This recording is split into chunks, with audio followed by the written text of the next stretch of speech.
mungkin Kang Budi punya bacaan lain. Kalau menurut bacaan saya, skema COVID ini sudah ditulis 10 tahun yang lalu, 2010, oleh Rockefeller Foundation, dibantu oleh Bill Gates dan dibantu oleh asosiasi. Ini ada kaitannya sama 5G segala macam. Nanti kita mungkin bicara tentang 5G lebih ke depannya. Jadi menurut saya sih, menurut bacaan saya, menurut informasi yang saya serap, skema COVID ini dibuat oleh orang-orang yang cerdas di bidangnya masing-masing, di segala aspek kehidupan, dari politik, militer, orang hukum, orang filosofi, orang agama, orang budayawan, arkeolog, apapun itu. Jadi mereka dilibatkan membuat skema. Jadi ketika mereka tuh sudah tahu jika kita membuat jika situasi ini seperti akan kayak gini, reaksi masyarakat itu akan seperti apa? Oke, untuk mencegah reaksi masyarakat seperti itu, langkah apa yang diperlukan? Makanya mereka sempat bikin event bagi mungkin beberapa penonton di sini sudah pernah dengar, tapi jika yang belum dengar, coba kalian search di Google Event 201. Event 201. Eventnya pakai T ya, Event 201 itu diinisiasi, itu diadakan oleh Bill Gates Foundation, World Economic Forum, sama ada apa lagi satu saya lupa namanya.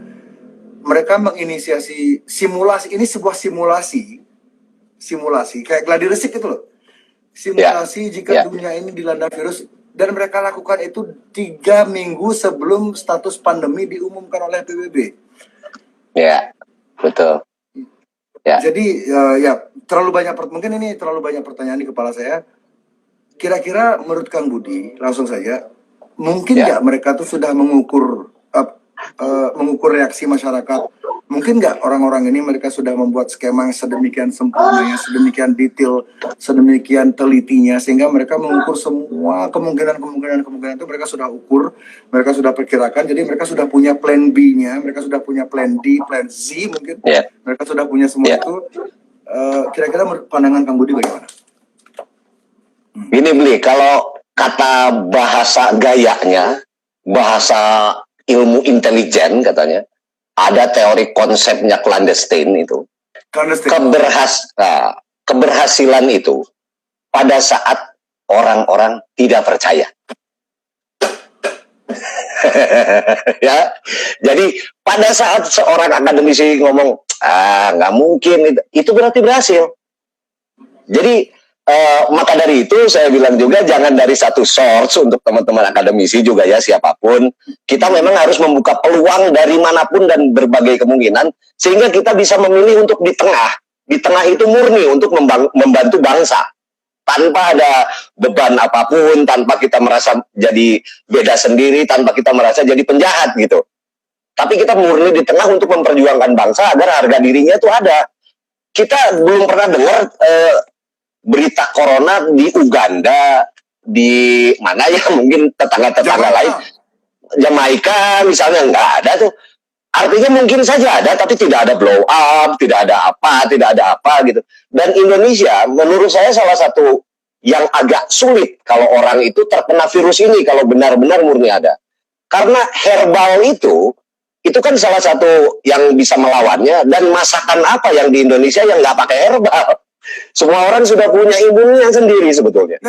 Tinggal satu cara aja untuk menurunkan itu adalah fear, ketakutan. Medsosnya dihajar terus dengan berita-berita begitu, udah lumpuh dia.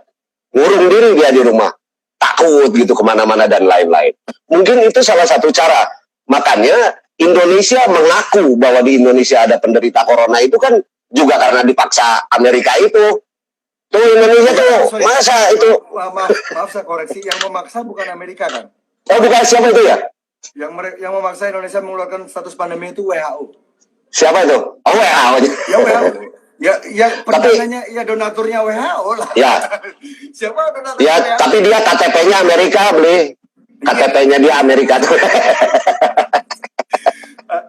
Amerika RT 666. Gitu nih, kurang lebihnya begitu. Jadi kalau saya selalu menampung dari manapun, artinya yang lebih logis tentunya.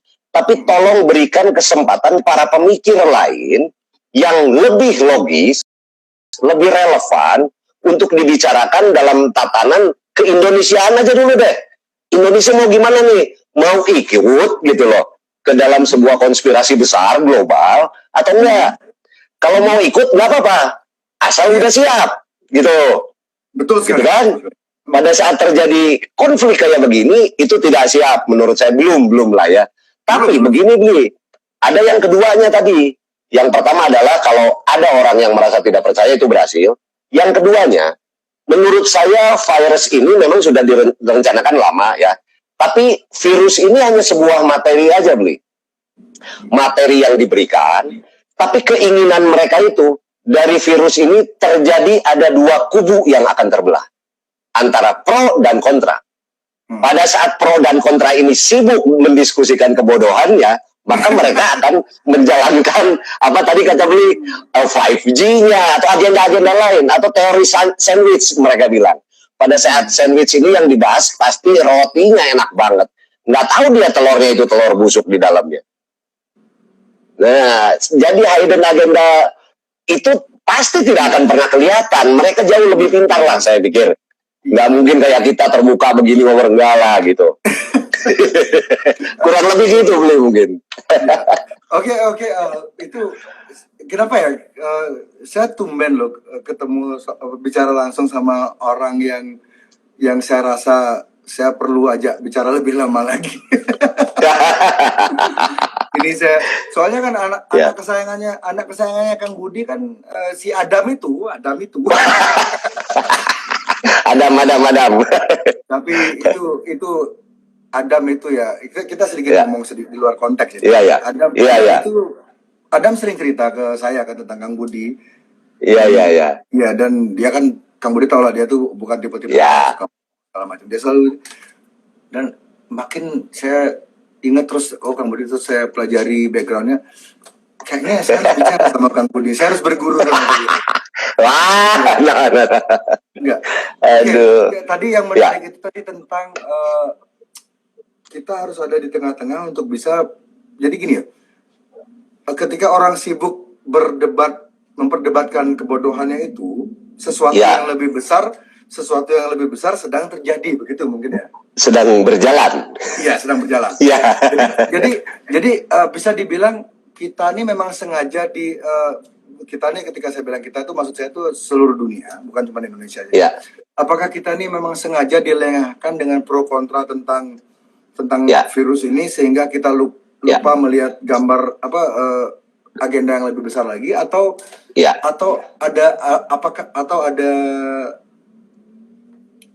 ada sesuatu yang di luar hitung-hitungan mereka? Baik. Kalau menurut saya begini, Bli, ini kan Indonesia itu saya pikir banyak pemikir-pemikir cerdas, gitu. Hanya kita tidak tahu mereka ada di rel yang mana, gitu kan? Setuju. Untuk kepentingan siapa juga. Nah, maksud saya tolong pemikir-pemikir cerdas yang lain bisa membantu untuk mengangkat suara yang minoritas. Minoritas ini secara pemikiran. Yang mayoritas pasti kan ke rel yang itu gitulah. Agar apa? Agar hal-hal enlightenment atau pencerahan-pencerahan baru dari sebuah kasus corona ini bisa diterima lebih logis oleh masyarakat. Ada perbandingan berita tadi tidak diklaim oleh sebuah kelompok yang menginginkan entah siapa gitu. Tidak ada monopoli kebenaran ya? Tidak ada monopoli berita, betul.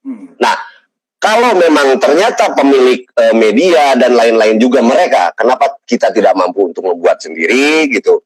Caranya juga kita bisa lah, dari Sabang sampai Merauke lah. Ini kita diskusi di medianya mereka ini. Ya, mungkin juga kita merasa begitu, atau mungkin di layar-layar orang lain sebetulnya nggak ada ini. Kita aja cuma berdua aja.